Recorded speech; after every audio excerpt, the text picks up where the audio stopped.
ప్రపంచంపై మళ్లీ టీబీ వ్యాధి పంజా విసురుతోందా?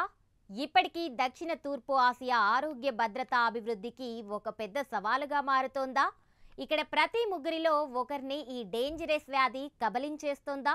దక్షిణ తూర్పు ఆసియాలో ఈ వ్యాధి విస్తరణలో మన దేశం ముందంజలో ఉందా అంటే ప్రపంచ ఆరోగ్య సంస్థ విడుదల చేసిన గ్లోబల్ ట్యూబర్కులోసిస్ రిపోర్ట్ 2025లో బయటపడ్డ షాకింగ్ ఫ్యాక్ట్స్ అవుననే అంటున్నాయి.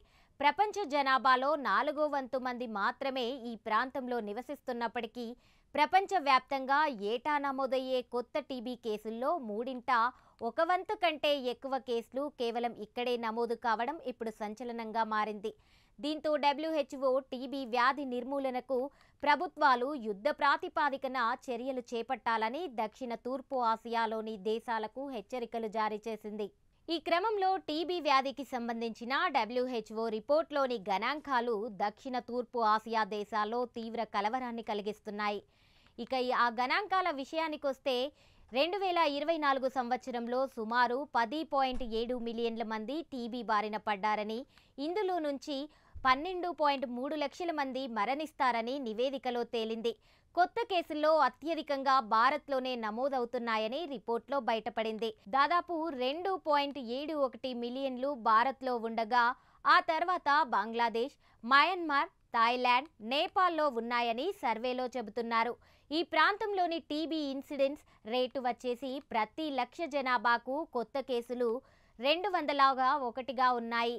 ఇది ప్రపంచ సగటు 131 కంటే చాలా ఎక్కువ ఉంటుందని అంచనా. దేశం ఇన్సిడెన్స్ రేటు ప్రతి లక్ష జనాభాకు మయన్మార్, తిమోర్ లెస్టే 480 నుంచి 500 కేసులు, బంగ్లాదేశ్, భూటాన్, భారత్, నేపాల్, థాయిలాండ్ 146 నుంచి 269 కేసులు, శ్రీలంక, మాల్దీవుల్లో తక్కువ కేసులు నమోదవుతున్నాయి.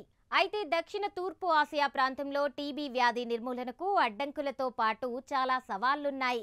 2025లో దాదాపు 1.5 లక్షల కొత్త డ్రగ్ రెసిస్టెంట్ కేసులు నమోదయ్యే అవకాశం ఉంది.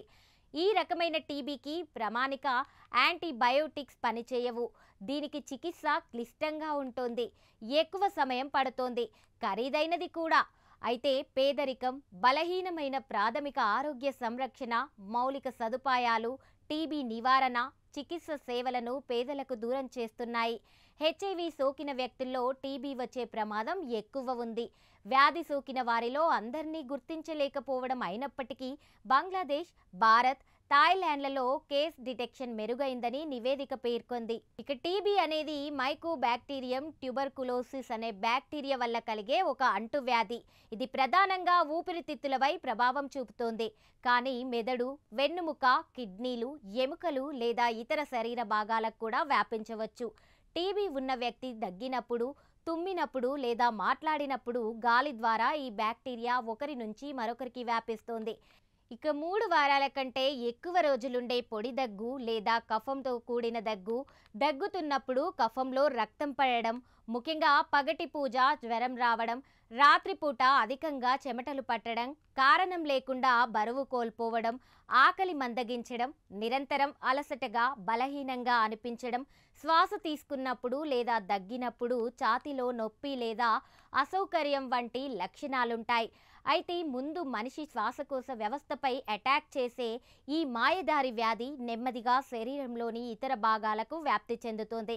అదేవిధంగా చికిత్సలో తగినట్లే అనిపించినా మళ్ళీ అటాక్ చేసే ఛాన్సెస్ ఎక్కువగా ఉంటుంది. కాబట్టి ఈ వ్యాధిని ప్రాథమిక దశలోనే పూర్తి నయం చేసుకోవాల్సి ఉంటుంది. ఇక WHO నివేదికతో దక్షిణ తూర్పు ఆసియా దేశాలు ఈ టీబీ నివారణకు యుద్ధ ప్రాతిపాదికన చర్యలు చేపట్టాల్సిన అవసరం చాలా ఉంది.